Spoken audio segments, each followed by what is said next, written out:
لەگەڵ پیاودا ڕەگەزی نێر و مێ خوای گەورە خستوێتە سەر زەوی بۆ ئەوی هەردووگیان بەیەکەوە ژیانێکی بەختەوەر لە دنیا و پاشە ڕۆژدا بنە سەر.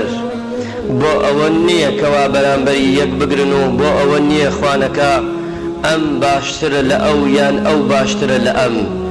ئاینی ئیسلامی پیرۆز یەکسانی داناوە لە عیباداتدا لە زۆر شتە، بەڵام ئەبینی لە هەندێک حاڵەتدا پیا و زێرەکەی، لە هەندێک شوێندا پیا و سێرەکەی حەقەقەی زیاترە، لە هەندێک شوێنی ترشدا هەی ئەبینین لە ئاینی ئیسلامی پیرۆزدا ئافرەت حەقەقەی زۆرترە لە پیاو.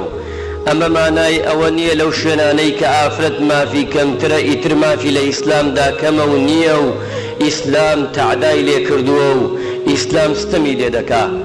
یان لەو شوێنەنەدا سێرکەین کە پیاوان کە شتیان کەمە مقابلی ئافرەتان بڵین ئیسلام وەڵا غەدری کردووە لە پیاوان. نەخێر، ئەگەر ئاوا لەیەکی دێدێنەوە ئەوە بەڕاستی ئێمە غەدر و ستەم لە خۆمان دەکەین بەرامبەر ئاینی ئیسلام.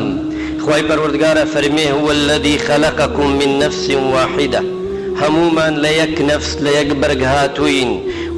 وجعل منها زوجها ليسكن إليها، کاتێ باوکە ئادەم دروست بوو بەتەنیا بوو، پاشی ئەوەش کە ئافرەت لە باوکە ئادەم لە پیا و دروست کرا بۆ ئەوەی چی سوکنایی بەیەکەوە، ژیان بەیەکەوە لانەیەک دروستکەن، پیا و لای ئافرەت، ئافرەتشی لای پیا و بە حەڵاڵی خۆی سوکنایەک دروستکەن.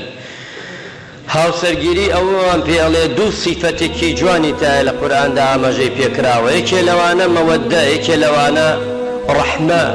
هەر هاوسەرگیری ئەمەی تیانە بوو بەرەکەتی تیانیە، چونکە ئەبینی لە بینی ئەو کوڕە و لە بینی ئەو کچەدا دوایەوە هاوسەرگیری دەکەن، ئەبێ ئەم دوو سیفەتە جوانی تیابێ.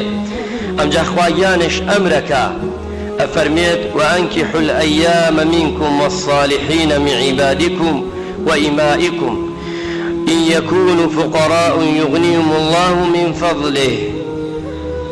داودەکە واتە وریابن کاری هاوسەرگیری قورس نەکەن لەسەر یەکتری، وریابن کاری هاوسەرگیری وازی لێ نەهێنن، چونکە ئەو کەسانەی کە فەقیر و هەژار و نەدارن بە هاوسەرگیری بکەن، کەچی خوای گەورە ڕەحمەت و میهرەبانی خۆی دەڕشێنێتە سەریاندا. لە تەفسیری ئەم ئایەتە ئەبوو بەکر فەرمێ ڕەضا و ڕەحمەتی خوای لێبێ، ئەفەرمێ إن يكونوا فقراء يغنيهم الله من فضله. لە دەربارەی ئەم ئاەتە جوانە ئەفەرمێت هەر کەسێ هەژارە و نەدارە ئەگە هاوسەرگیری نەکردە بە گەنجان دەڵێ با هاوسەرگیری کە خوای گەورە بەرەکەتی لێ دەکاتەوە. بۆ پاڵپشتی ئەم ئاەتە